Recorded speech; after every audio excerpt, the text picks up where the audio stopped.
Tahukah kamu apa itu psikologi kerekayasaan? Psikologi kerekayasaan dapat kita sebut juga dengan istilah ergonomi yang kemudian didefinisikan sebagai studi tentang aspek manusia di dalam lingkungan kerja yang ditinjau secara anatomi, fisiologi, engineering, psikologi, manajemen, dan desain atau perencanaan.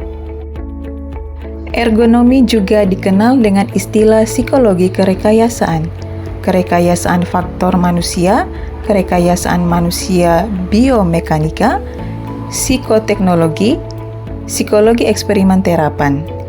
Ergonomi dalam referensi lain merupakan suatu ilmu yang peduli terhadap keserasian manusia terhadap pekerjaannya, sehingga ilmu ini menempatkan manusia sebagai elemen pertama terkait kemampuan, kebolehan, serta batasannya. Dalam ergonomi juga terdapat metode dan prinsip psikologi yang dipakai loh. Metode yang diterapkan adalah dengan melakukan analisis terhadap hubungan fisik manusia dengan fasilitas kerjanya.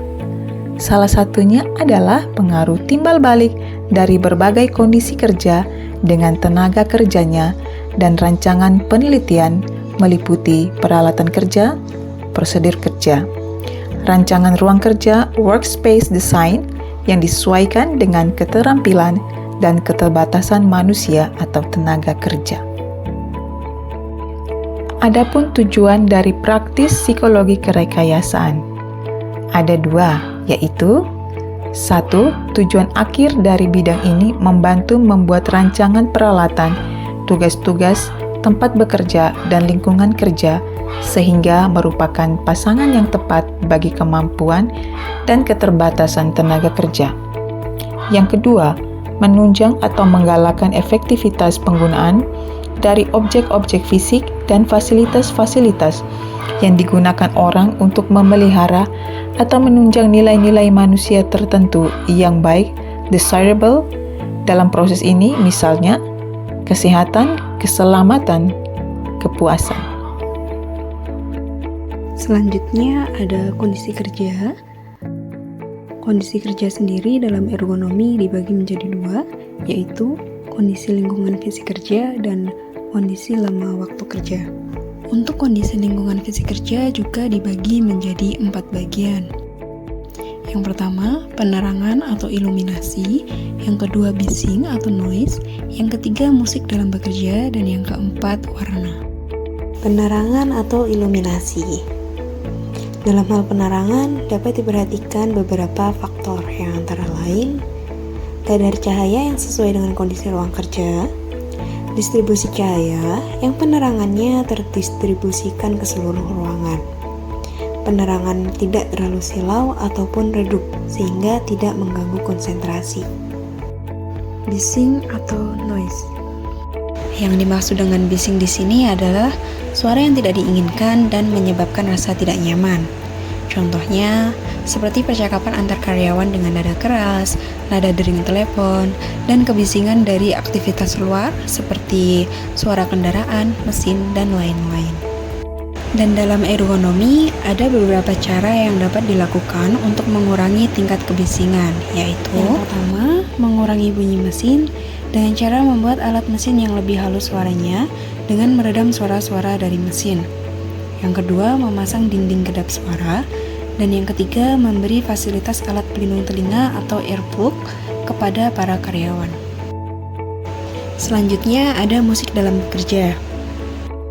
Banyak yang berpendapat bahwa iringan musik dapat meningkatkan produktivitas karyawan. Musik juga memiliki pengaruh yang baik pada pekerjaan yang cenderung sederhana dan monoton. Namun, iringan musik tidak direkomendasikan untuk pekerjaan yang membutuhkan konsentrasi yang tinggi, karena dapat berpengaruh buruk atau merusak konsentrasi. Oleh karena itu, iringan musik dalam ergonomi harus memiliki kriteria sebagai berikut. Yang pertama, jenis musik harus disesuaikan dengan suasana tempat kerja. 2. Musik harus mampu membuat pendengarnya merasa nyaman. Dan yang ketiga, suara musik tidak terkontaminasi dengan suara lain yang dapat merubahnya menjadi suatu yang bising. Dan yang terakhir, warna. Warna dalam ergonomi saling berkaitan dengan pencahayaan atau iluminasi karena sama-sama mempengaruhi aspek visualisasi. Ada beberapa hal yang bisa diterapkan pada ergonomi dalam aspek warna pada lingkungan kerja, yaitu membuat sandi atau coding device yang bisa dijadikan sebagai pencipta kontras warna. Kemudian, mencari warna-warna untuk menghindari timbulnya ketegangan mata dan mencari warna-warna yang dapat memanipulasi psikologis seperti warna merah dan kuning yang dapat meningkatkan nafsu makan. Sedangkan warna biru, hijau, putih itu dapat membuat suasana lebih tenang. Nah, selanjutnya ada kondisi waktu kerja. Kondisi waktu kerja bisa juga disebut dengan time condition, adalah jumlah lama waktu yang ditentukan untuk para pekerja. Hal ini biasa dikenal dengan istilah jam produktif kerja. Kondisi waktu atau jam kerja ini sangat penting dalam ergonomi loh, karena ini bertujuan untuk mencegah kelelahan ekstrim para pegawai apabila bekerja dalam waktu yang berlebihan. Dan sebaliknya, hal ini juga mencegah kerugian bagi perusahaan atau instansi untuk menghindari jam kerja yang terlalu singkat juga. Maka dari itu, ada beberapa pembagian lama waktu kerja yang didukung oleh prinsip ergonomi, yang antara lain yaitu 1. Jam kerja, 2. Kerja paruh waktu, 3. 4 hari minggu kerja, 4. Jam kerja lentur. Jam kerja. Peraturan jam kerja dalam ergonomi dibagi menjadi 2. Yang pertama, jam kerja nominal atau jam kerja yang sudah ditetapkan dalam peraturan. Yang kedua, jam kerja aktual atau jam kerja yang diterapkan atau biasa dilakukan sendiri oleh para pekerja. Kerja paruh waktu atau part-time. Dalam ergonomi juga terdapat kerja paruh waktu. Hal ini cukup menarik dan juga memudahkan beberapa kalangan yang ingin tetap produktif bekerja namun memiliki kegiatan atau prioritas lain. 4 hari minggu kerja. Apa sih 4 hari minggu kerja itu? 4 hari minggu kerja adalah sistem jam kerja yang menerapkan konsep 4 hari bekerja dalam 1 minggu. Saat ini ada banyak perusahaan yang menerapkan sistem jam kerja ini untuk mengupayakan peningkatan produktivitas pekerja serta upaya untuk mengurangi absensi para pekerja. Namun, ada beberapa tanggapan kontra pada sistem ini karena menganggap sistem kerja lentur lebih efisien. Jam kerja lentur. Jam kerja lentur adalah sistem kerja yang memberikan kesempatan atau akses pada para pekerja untuk leluasa menetapkan jam kerja mereka, untuk memulai pekerjaan dan menyelesaikannya sesuai dengan lama waktu kerja yang telah disepakati. Dan secara garis besar, sistem mesin manusia merupakan sistem manusia mesin ialah sebuah kombinasi antara satu atau lebih beberapa manusia dengan beberapa mesin yang saling berinteraksi satu dengan lainnya, guna untuk menghasilkan sebuah luaran yang dapat didasarkan pada masukan yang diberikan. Sementara kata mesin ialah dapat didefinisikan sebagai sebuah objek atau teknologi fisik yang biasa digunakan oleh manusia dengan melaksanakan sebuah kegiatannya. Ada 2 macam sistem mesin manusia. Yang pertama yaitu sistem mesin manusia yang berikal terbuka atau disebut dengan open loop, yang berikal tertutup yang disebut dengan closed loop, digunakan untuk menggambarkan cara kerja dan pengaturan sistem tersebut. Sistem mesin manusia yang berikal terbuka atau disebut dengan open loop. Pada ikal terbuka, suatu masukan memasuki titik tertentu yang akan membuat suatu mekanisme kendali bekerja, sehingga terjadi suatu kegiatan di dalamnya. Misalnya, sistem alat pengaman kebakaran atau disebut dengan overhead sprinkler system yang dapat kita temukan dalam gedung ruang-ruang yang bertingkat. Sementara yang disebut dengan sistem manusia yang berikal tertutup atau disebut dengan closed loop, sistem berikal tertutup sistem ini merupakan kebalikannya yang dimana ia dapat mengatur dirinya sendiri. Penyajian informasi, konstruksi mesin, pengaruhnya juga besar terhadap efisiensi kerja sebagai saluran komunikasi antara mesin dan manusia, serta bagaimana bentuk peraga tersebut. Ada beberapa penetapan saluran komunikasi antara mesin dan manusia dan terletak pada yang pertama, jenis informasi yang harus dialihkan. Yang kedua, dengan cara bagaimana informasi akan digunakan. Yang ketiga, lokasi dari tenaga kerja.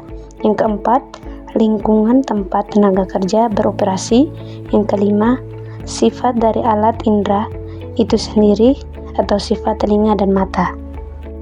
Adapun alat-alat komunikasi auditif seperti bunyi telepon, sistem penyiaran, bel, tanda-tanda peringatan, dan sirene.